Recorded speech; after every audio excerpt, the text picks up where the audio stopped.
தமிழ் ஜனம் குடும்பத்தினருக்கு வணக்கம். சமீபத்தில் இஸ்ரேல் ஈரான் மீது நடத்திய தாக்குதலில் இஸ்ரேலினுடைய இன்டெலிஜென்ஸ் ஏஜென்சி அதாவது மொசாட் மிகப்பெரிய ஒரு பங்கு வகித்திருக்கு அப்படின்னு சொல்லப்படுது. இந்த போரில் மொசாடினுடைய பங்கு என்ன அப்படிங்கிறத இந்த வீடியோவில் பார்க்க போகிறோம்.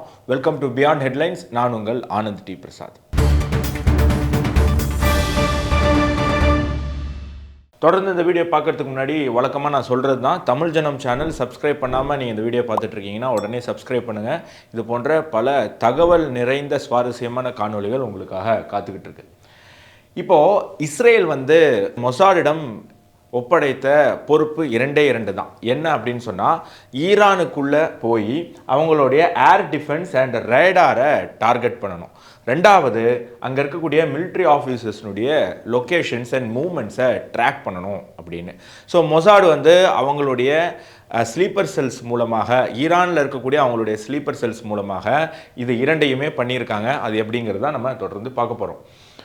ஃபஸ்ட்டு அவங்க என்ன பண்ணாங்க அப்படின்னு சொன்னால், டெஹரான் அதாவது ஈரானுடைய கேபிட்டல் சிட்டியை டார்கெட் பண்ணாங்க. எதுக்காக அதை டார்கெட் பண்ணாங்க அப்படின்னு சொன்னால், ஈரானுடைய டாப் மிலிட்ரி அண்ட் ஐஆர்ஜிசி, அதாவது ஐஆர்ஜிசி அப்படிங்கிறது ஈரானில் உள்நாட்டு போர் வந்துடக்கூடாது, ஈரானில் சிவில் வார் வந்துடக்கூடாது, ஈரான் அரசுக்கு எதிராக ஈரான் மக்கள் போயிடக்கூடாது அப்படிங்கிறதுக்காக ஸ்பெஷலாக உருவாக்கப்பட்ட ஒரு அமைப்பு தான் ஐஆர்ஜிசி. இதுக்கு அங்கே இருக்கிற இராணுவத்தை விட பலம் அதிகம் அப்படின்னு சொல்லப்படுது. ஸோ அந்த ஐஆர்ஜிசி ஆஃபீஸர்ஸ், மிலிட்ரி ஆஃபீஸர்ஸ், இந்த மாதிரி இருக்கக்கூடியவங்க முக்கியமான தலைவர்கள் அந்த கேபிட்டல் சிட்டியில் தான் இருப்பாங்க. அப்படிங்கிறதுனால அந்த டெஹரான் சிட்டியை மொசாட் டார்கெட் பண்ணுது. அது மட்டும் கிடையாது, அங்கே தான் air defence hub and communication centres இருக்குது. ஏர் டிஃபென்ஸினுடைய ஒட்டுமொத்த கம்யூனிகேஷன் நெட்வொர்க்குமே அந்த கேபிட்டல் சிட்டியில் தான் இருக்குது. ஸோ அந்த சிட்டியை முதல்ல மொசாட் டார்கெட் பண்ணுறாங்க. அதை தொடர்ந்து ரெண்டாவது இன்னொரு இடத்த டார்கெட் பண்ணுறாங்க. அந்த இடம் தான் நடான்ஸா அப்படின்னு சொல்லப்படுது.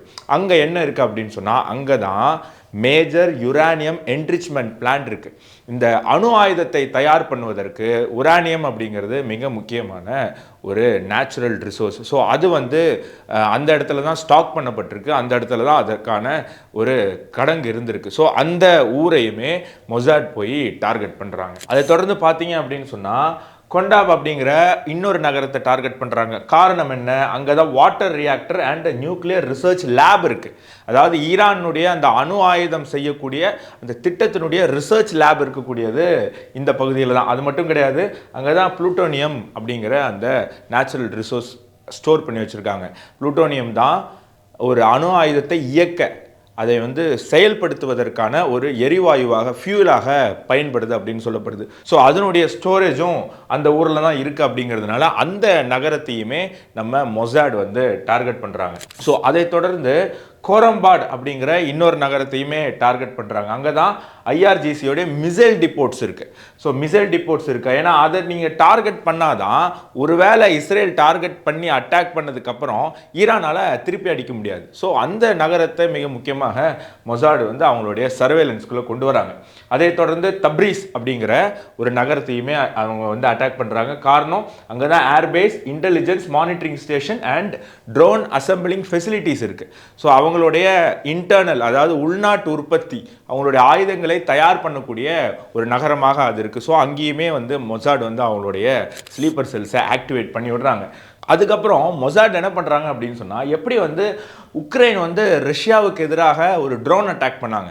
அந்த ட்ரோன் அட்டாக் பண்ணுறதுக்கு ரஷ்யாவுக்குள்ள உக்ரைன் அந்த ட்ரோன் எப்படி எடுத்துகிட்டு போனாங்க, ஸ்மக்லிங் பண்ணியும் திருட்டுத்தனமாகவும் ரஷ்யா அப்படிங்கிற அந்த நாட்டுக்குள்ளே உக்ரைனுடைய ட்ரோன்ஸை கொண்டு போய், அதுவும் உக்ரைனுக்கு சம்மந்தமே இல்லாத, உக்ரைன்லேருந்து பல ஆயிரம் கிலோமீட்டர் தள்ளி இருக்கக்கூடிய ரஷ்யாவின் பகுதியை ட்ரோன் அட்டாக் மூலமாக தாக்குனாங்க. ஸோ இஸ்ரேல் அதே மாதிரி என்ன பண்ணியிருக்கு அப்படின்னா, அவங்களுடைய மிக முக்கியமான 3 ட்ரோன், ஹெர்மிஸ் 900, ஹீரான் மற்றும் ஐஏஐ ஹராப் அப்படிங்கிற அந்த 3 ட்ரோன்ஸை டிஸ்மேண்டில் பண்ணி, அந்த ட்ரோன்ஸ் எல்லாமே ஈரானுக்குள்ள பல மாதங்களுக்கு முன்பு எடுத்துகிட்டு போயிருக்காங்க.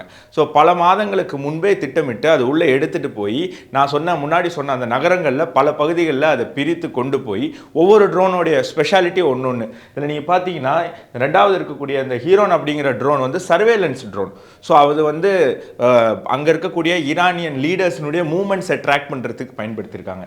மற்ற ரெண்டுமே வந்து அட்டாக் பண்ணக்கூடிய ட்ரோன்ஸ். ஸோ அது வந்து அங்கே இருக்கக்கூடிய அந்த சிஸ்டம்ஸை அந்த அட்டாக் பண்ணுறதுக்காக பயன்படுத்தியிருக்காங்க. ஸோ இது எல்லாத்தையுமே இஸ்ரேல் வந்து ஈரானுக்குள்ள பல மாதங்கள் முன்பு அனுப்பி அதை அங்கே அசம்பிள் பண்ணி அங்கேருந்து ஆக்டிவேட் பண்ணியிருக்காங்க. நான் சொன்ன மாதிரி உக்ரைன் வந்து ரஷ்யாவுக்கு எதிராக பயன்படுத்தப்பட்ட ஒரு டெக்னிக் அது இங்கே இஸ்ரேல் பயன்படுத்தியிருக்கு. ஸோ மொசாத் என்ன பண்ணியிருக்கு, முதல்ல ரேடாரை டிசேபிள் பண்ணிடுச்சு, அதுக்கப்புறம் கம்யூனிகேஷனை ஜாம் பண்ணிடுச்சு, அதுக்கப்புறம் இன்டர்னல் எக்ஸ்ப்ளோஷன்ஸை ட்ரிகர் பண்ணியிருக்கு. ஸோ ஒரு கன்ஃபியூஷன் வந்து உருவாகுது ஈரானில், என்னடா நடக்குது அப்படின்னு. அவங்க அந்த குழப்பத்தில் இருக்கக்கூடிய அந்த நேரத்தில் இஸ்ரேல் வந்து அந்த தாக்குதலானது ஈரான் மேலே நடக்குது.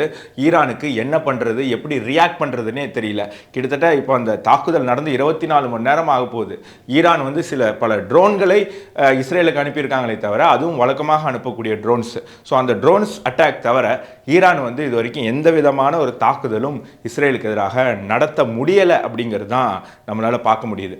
அவங்க வெறும் சோஷியல் மீடியாவில், ஈரானுடைய சோஷியல் மீடியா எக்ஸ் வலைத்தளத்துக்குள்ளே போய் பார்த்தீங்க அப்படின்னு சொன்னால் ஈரான் மிலிட்ரிக்கு அதிகாரப்பூர்வமான எக்ஸ் வலைதளம் இருக்கு. இதுக்குள்ள போய் பார்த்தீங்கன்னா நிறைய வீடியோஸ் போட்டுட்டு இருக்காங்க. நாங்கள் சும்மா இருக்க மாட்டோம், நாங்கள் எகிரி அடிப்போம், நாங்கள் வந்து குதிச்சு குத்துவோம், இப்படியெல்லாம் சொல்லிட்டே இருக்காங்க. பட் 24 மணி நேரம் ஆச்சு, எந்த விதமான ஒரு தாக்குதலும் இஸ்ரேலுக்கு எதிராக பெரிய அளவில் ஈரான் பண்ணதாக நம்மளால் பார்க்க முடியல. ஸோ அது மட்டும் கிடையாது, ஈரானுடைய இழப்பு பெரிய இழப்புங்க. அதாவது நியூக்ளியர் ஃபெசிலிட்டி அட்டாக் பண்ணி அது டிஸ்ட்ராய் ஆகிருந்தால் பரவாயில்ல, ஏர்பேஸ் போயிருந்தால் கூட திருப்பி கட்டிக்கலாம். பட் ஹியூமன் லாஸஸ், அது ஹியூமன் லாஸஸ் கிடையாது, லீடர் லாஸஸ். இறந்து போனவங்களுடைய லிஸ்ட்டு பாருங்களேன். ஜென்ரல் ஒசானி சலாமி அவர் தான் வந்து அந்த நான் சொன்ன அந்த ஸ்பெஷல் ஃபோர்ஸ் அதனுடைய சீஃபாக இருந்தவர். ஸோ அவரை வந்து இந்த அட்டாக்கில் வந்து கொல்லப்பட்டிருக்காரு. அதுக்கப்புறம் அவங்களுடைய மேஜர் ஜெனரல் முகமது பஹ்ரி, இவரையுமே இந்த அட்டாக்கில் கொல்லப்பட்டிருக்காங்க. ஈரானுடைய நியூக்ளியர் வெப்பன் உற்பத்திக்கு மிக முக்கியமாக இருந்த 2 சயின்டிஸ்டையுமே இந்த அட்டாக்ல வந்து கொல்லப்பட்டிருக்காங்க. அது மட்டும் கிடையாது, அதே நம்மளுடைய ஐஆர்ஜிசியினுடைய ஏர் டிஃபென்ஸ் சீஃபும் கொல்லப்பட்டிருக்காரு. ஸோ இப்படி பல டாப் ரேங்க் ஈரான் லீடர்ஸ் வந்து இந்த அட்டாக்ல கொல்லப்பட்டிருக்காங்க. ஸோ ஈரானுக்கு இப்போ என்ன பண்ணுறதுன்னு தெரியல. அதனால தான் இதுக்கு ஆப்ரேஷன் ரைசிங் லைன் அப்படின்னு பேர் வச்சிருக்காங்க. என்ன காரணம்? Powerful and determined until their enemies are defeated. அதாவது உங்களுடைய எதிரி திரும்பி வந்து எந்திரிக்கணும்னு ஆசைப்படாத அளவுக்கு, இல்லை எந்திரிக்க முடியாத அளவுக்கு ஒரே அட்டாக் ஒரே நேரத்தில் அடித்து துவம்சம் பண்ணிடணும் அப்படிங்கிறது தான் இந்த ஆப்ரேஷன் ரைசிங் லைனுக்கான பொருள். இது வந்து ஆல்ரெடி இஸ்ரேல் வந்து இதுக்கு முன்னாடி பல ஆண்டுகளுக்கு முன்னாடி நடத்தின ஒரு ஆப்ரேஷனுக்கும் இதே பேர் வச்சுருக்காங்க. ஸோ அவங்க சொல்கிறது அதுதான், எனிமியை அவன் நினைக்காத நேரத்தில் எவ்வளவு ஸ்ட்ராங்காக அட்டாக் பண்ண முடியுமோ அட்டாக் பண்ணிவிடுங்க.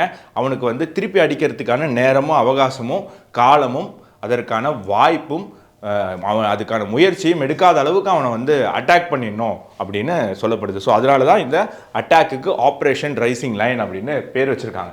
இந்த ஆப்ரேஷனை நீங்கள் பார்த்தீங்க அப்படின்னு சொன்னால் இந்தியா பாகிஸ்தான் மீது நடத்தின ஆப்ரேஷன் சிந்தூர் பாணியில் இருக்கும்.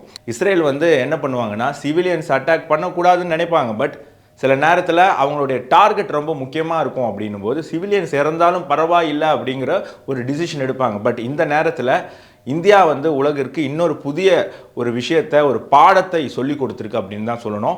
ஆப்ரேஷன் சிந்தூர் மூலமாக சிவிலியன்ஸை டார்கெட் பண்ணாதீங்க, சாதாரண பொதுமக்களை டார்கெட் பண்ணாதீங்க. உங்களுடைய டார்கெட் உங்களுடைய எதிரிகள், உங்களுடைய பயங்கரவாதிகள், உங்களுடைய எதிரி நாட்டு தலைவர்கள். ஸோ அவங்கள மட்டும் ஸ்பெசிஃபிக்காக டார்கெட் பண்ணுங்க அப்படின்னு ஆப்ரேஷன் சிந்தூர் மூலமாக இந்தியா வந்து உலகிற்கு ஒரு புது பாடம் சொல்லி கொடுத்துருக்கு. அதனுடைய முதல் மாணவனாக இஸ்ரேல் மாறி இருக்கு அப்படிங்கிறத நம்ம சொல்லணும். தொடர்ந்து தமிழ் ஜனம் சேனலோட இணைந்திருங்கள். மேலும் பல காணொளிகள் உங்களை சந்திக்கிறேன். நன்றி, வணக்கம்.